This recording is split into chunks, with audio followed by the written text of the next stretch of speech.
Not too long ago, I was actually an Android fanboy.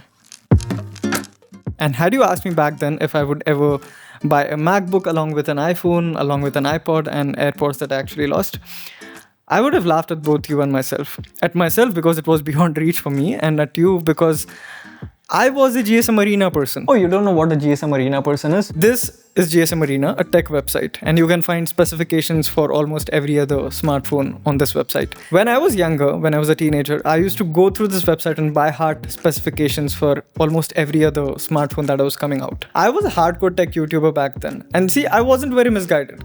Back then, you would get 90% understanding of a smartphone based on the specs that it was coming out. There was no such thing as experience or emphasis on experience. And you can get an understanding of this by looking at the fact that a lot of smartphone manufacturers a few years ago were pushing out ads in their phone. So they cared very little about the experience.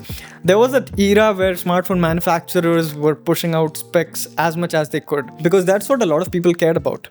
And for me, people buying iPhones back then were just rich.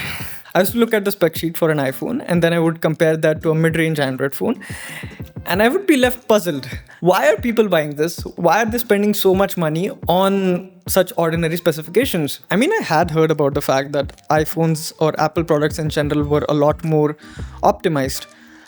But the subsequent question that I used to always have was, how much of a difference is that going to make? Turns out, a lot. It was the pandemic of 2020 when my father got me this. This is the iPad 7th generation, 32 gigs variant, like the absolute base of the base model. And I remember I had purchased this or asked my dad to get me this was mainly because I wanted something that was portable. And back then I used to only rely on a desktop computer that was stationed at my home. So I would usually not travel, and obviously a laptop would have been a better option, but then again I was sort of in a weird spot where I could not exactly afford a good laptop. So with a budget of about roughly 30,000 rupees, this is what I could get. So initially I thought that this would become my media consumption unit, something that I used to consume media, write scripts and design thumbnails on the go and stuff. Using the iPad opened the gates of Apple ecosystem for me.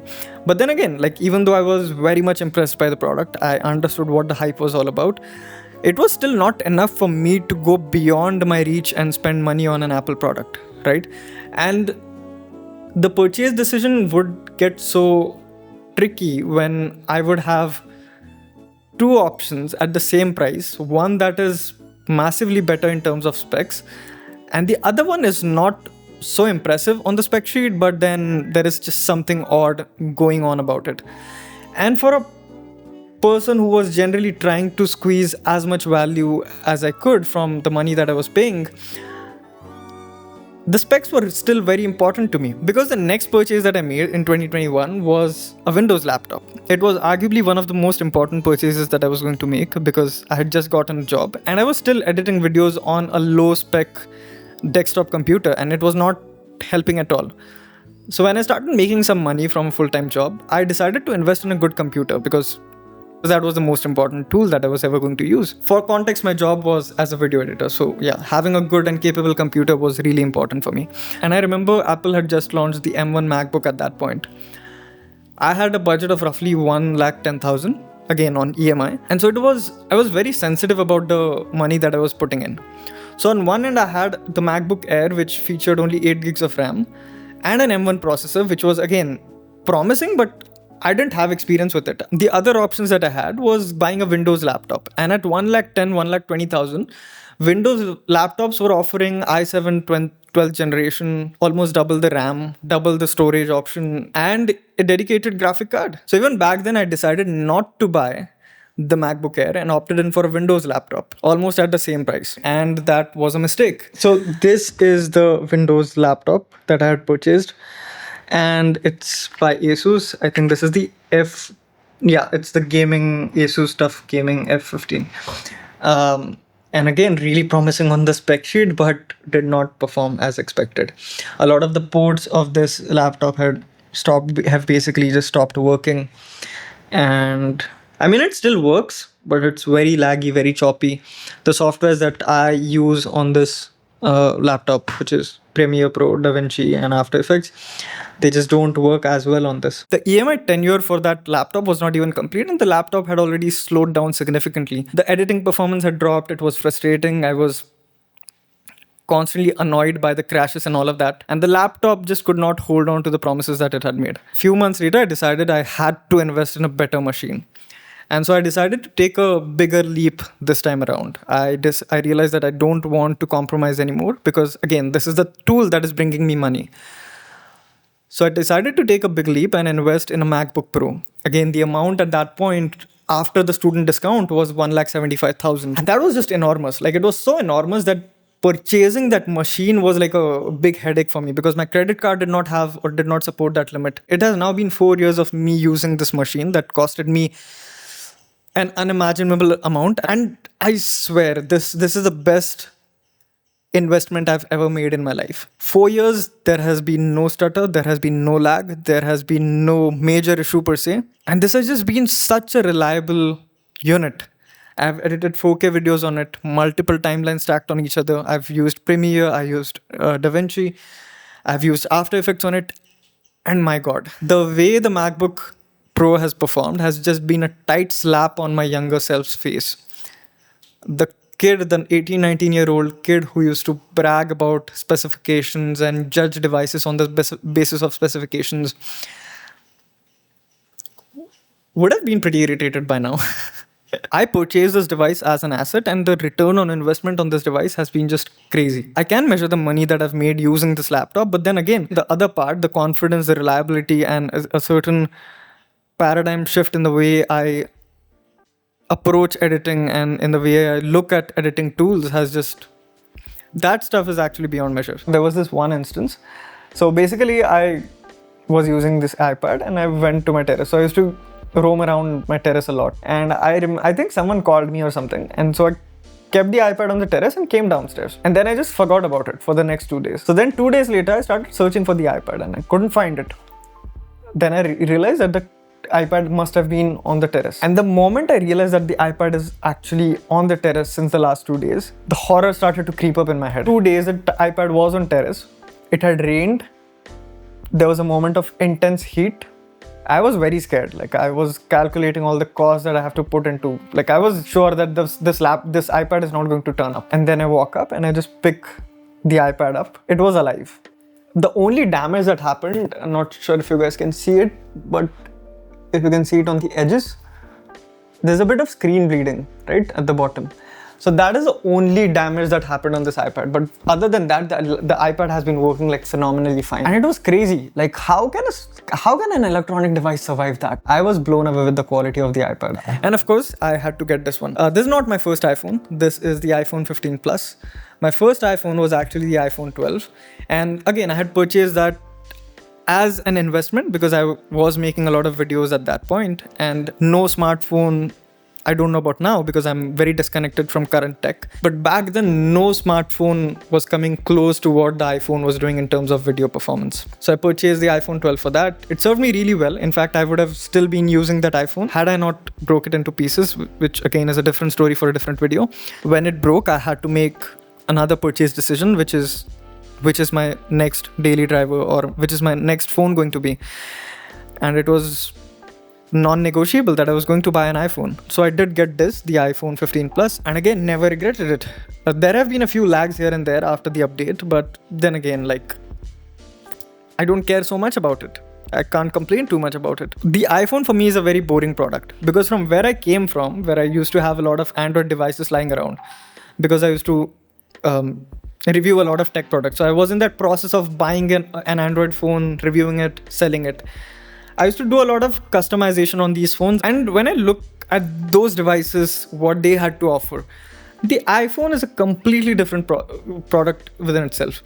It doesn't have 147 options to customize. It doesn't have 147 features. It only has maybe 10-15 useful features. But the 10-15 features that the iPhone is offering, they are great. I cannot complain about those. They are so solid and stable that there is practically no gimmick in these features that the iPhone offers. And I think over the years, as I've grown, that is more important to me. Stability and reliability is much more important to me as compared to the shiny new features that companies or Android companies keep on offering. See, at this point, I'm not speaking of tech. At this point, I'm not comparing products based on tech or specifications or niche knowledge. This is more about me. I remember it only had 3 gigabytes of RAM. And 3 gigs of RAM for a tablet was, I thought, very little. But then I started using it and I saw that this iPad was able to keep applications in the background from 2 to 3 days ago. The art of focusing on a handful few features and making sure that they work extremely well is super important to me at this point. It wasn't very important when I was younger, but now it is just very important. What Apple does with a seemingly ordinary product on paper is just magical. Okay, I just realized as I was editing this video that I've almost made it sound like Apple does not make good hardware or they rely completely on software magic, which is obviously not the case, as we all know. Like, their silicon chips are the best in business. But the larger point that I'm trying to convey is there is a fundamental difference in the way which Apple operates. And if you compare that to other manufacturers or its competitors, Apple uses more of a less is more kind of philosophy. They don't brag too much about specs, they brag about the experience, right? Because specs without experience just does not make a lot of sense. If that makes any sense. At this point, I'm just very biased towards Apple products. Because the moment I want to buy a product that is non-Apple, I will have 147 things to consider. There is always that fear of, okay, this product is so impressive on the spec sheet, it might be good on day 1. Can this give me the same performance and same experience on day 100? And I'm not very sure about that, about a lot of other manufacturers. And when people talk about buying Apple products or their dependency on Apple products, they talk about the ecosystem bit of it. To be honest, I don't use the ecosystem very much. Like, I have the iPhone and the MacBook and I don't use the handoff features on it. So the dependency and ecosystem bit is there. But for me, there is something much more important beyond that. And it's just the way these products are made. And this has also changed my style of purchases as well. A few months after I purchased the MacBook Pro, I also bought this. This is the Logitech MX Master 3. It's basically a mouse. And this costs roughly about 8 to 10,000 rupees. And spending 8 to 10,000 rupees on a mouse seems very illogical. But then again, the product itself justifies the price. Like, after using this mouse, I cannot go back to using a normal mouse. Like, my hands start to pain, there's some strain around the wrist. There is a button dependency, so it basically has how many? 1, 2, 3, 4, 5, 6, 7. Roughly 6 buttons and 2 scroll wheels. So I cannot go back to using a normal mouse. It has been 4 years now, and again, this product has not given me any issues whatsoever. If I charge it for like 10-15 minutes, it can easily last for days. And this has helped me speed up my editing process. This has been much more reliable, because before this I used to use those cheap 500 rupees mice, and they used to perform well for 6 months, and then 7th month they would just stop working. I was the kind of person who would be very calculative and try to purchase value for money products where there would be certain compromises. Over the years, that way of purchasing has been replaced by buying products that essentially promise no compromises. These products can be expensive, but I know if I buy these products, then I won't have to worry about my decision even after I've purchased those products. I'm not sure if that makes sense, but my focus has shifted a lot more on the quality of the products that I'm buying. Also, one side note, the only reason I've bought so many of Apple products is because they are part of my, they're basically my assets. So all these products are making me money in some way, shape or form. In no way am I saying that Apple is superior in all ways, in all departments to other products out there.